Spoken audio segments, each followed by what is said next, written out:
Hey, this is the quick summary of all missing features on iPhone 16e. So first of all, we are starting from the MagSafe. There's no MagSafe support, you cannot use magnetic accessories. There's also no dynamic island. There's actually the traditional notch instead.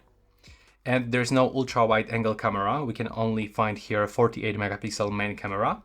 And also there's no telephoto lens. It's actually limited to 2x optical quality zoom.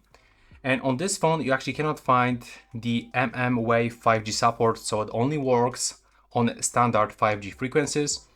For the screen, there's no ProMotion, no 120 Hz refresh rate, it's stuck at 60 Hz.